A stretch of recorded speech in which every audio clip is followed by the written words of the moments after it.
All right, this installment's going to focus on change funds. Again, we just had the bare bones beginnings of it, the establishing of a change fund right here. It was in the end of the previous video. So again, we've established our change fund. It exists. So now what are you going to have to do? So at the end of each business day, you're going to have to look at total cash collected in registers versus total recorded on the register tapes. Any difference between these numbers is going to be plugged to cash short and over. And again, everyone loves this account for one reason. It has no normal balance. It's just there to make debits equal credits. It's literally a plug. That's what it is.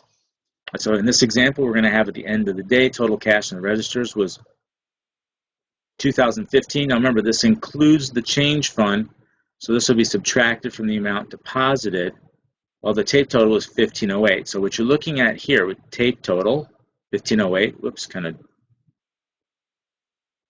completely muddled that, so let's try that again. Okay, it's 1508, you can basically see it. So 1508, again, that's always going to equal your sales credit. Whatever the tape totals were is your sales credit. So if we take our 2015 minus our 500, that means cash collected was what? $1,515. So in this case, we had a cash overage of $7, and we collected $7 more than what the tape total indicated. So it should have only been 1508, but it was 1515. So we're going to plug to the credit side. Rule is you always do what? Plug to which side was light, smaller. The credit side only had 1508 on it, so we had to add a $7 credit to make it balance. Now what if I change this to cash in the register was 1,999? Again, we're going to have the same 1508 credited to sales. That does not fluctuate. Now minus our $500 from 1999, we get cash collected was $1,499. In this case, which side is smaller? It's going to be the debit side, so we have to plug $9 to the debit balance in order to make it balance. Because why? Because we had a cash shortage of $9. All right, so what do we do with the balance? Because there'll be some remaining balance in that account. There's two possibilities of what you do with the debit or credit balance resulting from these, cash short and over plugs. If you have an ending balance that's a debit, that means, in other words, you had more cash shortages and overages, we will treat this as a miscellaneous expense. In other words, if the balance of the account fits the normal balance of an expense, you treat it as an expense, because that's the reality. You were short cash more than you were up, therefore you lost something there, therefore you get to claim it as an expense. If you end up with a net credit balance, that means you had more cash overages than shortages, so now we're in the realm of other revenue. So you had some sort of benefit happen, so we're going to treat that the same as you would revenue, because now the balance of the account matches what? The normal balance of a revenue account. Now here's some other things to keep in mind. When making nightly deposits of cash, Wonder Software routinely sends two people to ensure that there's neither absconds with the cash and to deter potential muggers because there's safety in numbers. And that's important. You should have, again, nightly deposits of cash. I normally bring up this point in my in-person lectures. I will bring it up here. If you've seen the movie Bad Santa, the whole premise of the movie is that this is Christmas time. There's a giant safe full of cash in the mall, and everybody just puts all their money in there. Well, it's total BS. Nobody would ever do it that way. It's absurd. I know the whole movie is absurd, but that's the point from the accounting standpoint that makes it extra absurd. It would never happen like that, because they would have deposited the cash every night in a bank account, not put it in a giant safe that some master safe cracker, even if he was an unrepentant drunk, could happen to be able to crack. That would just not happen there. Hopefully none of it would happen in that movie. If you've seen it, you know what I mean. Anyways, going on to the next subject matter, and that is petty cash. All right, so here, what are you doing? Step one, establish the existence of the fund, and then it should be in the control of a single individual who will be ultimately held responsible for any discrepancies in the fund, major discrepancies, of course. And now, usually is the case, these funds are, not one person can lord over it constantly, so they have to be handed off.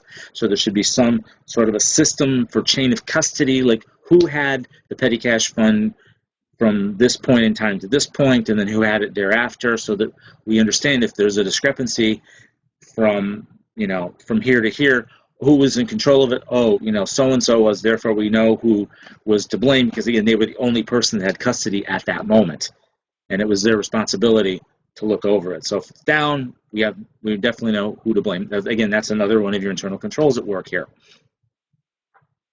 Right, so our example here is Quasar is going to establish a $600 petty cash fund, which is pretty straightforward. Establishing petty cash, very simple. Just debit petty cash, credit cash for $600, you're done. Now, what's going to happen is here's the purpose of this fund is to be used up, right? The idea. So it's going to get depleted, and it needs to be replenished or reimbursed. We use these terms synonymously. They mean the same thing. Replenished, reimbursed, same thing. In other words, what we've been doing in the meanwhile, since we've been paying out some, sums of money here and there, is we're accumulating receipts. So there's receipts accumulated in the box, and that's what somebody's going to do is go through and sort all those receipts and figure out how do they figure into the system. So that's going to be an accountant's job.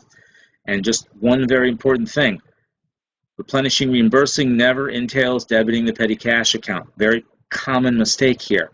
I came up with this visual of thinking of petty cash as a mug in need of refilling.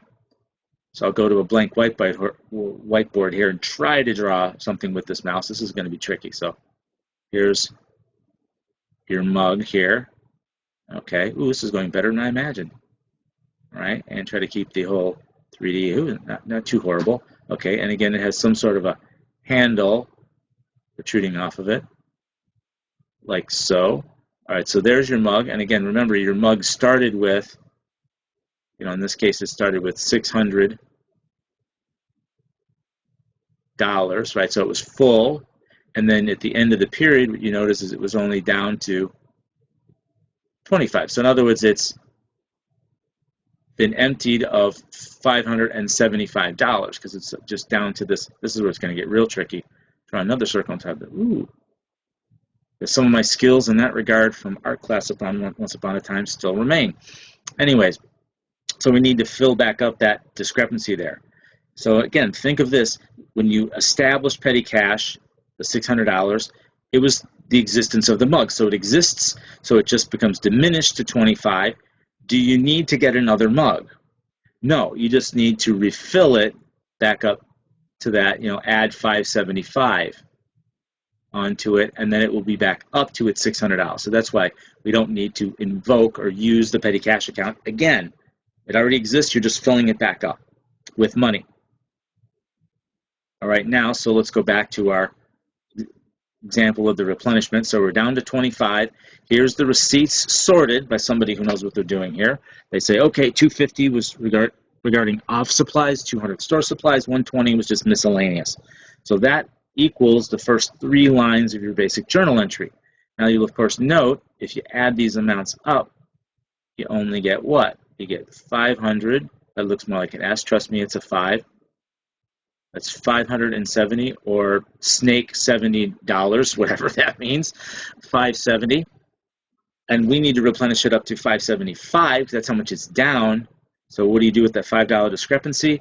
Here's where your cash short and over account works. In this case, we have a cash shortage of $5, meaning somebody in charge of the fund forgot a $5 receipt. That's all that means. It's just an innocent mistake. We don't regard it as anything else. We just plug it and just move on. Now again, if the discrepancy is significant, then it's the accountant's responsibility to alert the treasurer. Person in charge of the fund didn't have sufficient receipts, and in verifying the replenishment of petty cash, and of course take appropriate action as seen. All right, and that concludes. And just one final look at that it's okay. It's worse than I imagined, having not seen it for all of about 35 or 40 seconds, whatever. Anyways, that concludes this video, and we'll move on to the next subject matter in Chapter 7 when you start that one up.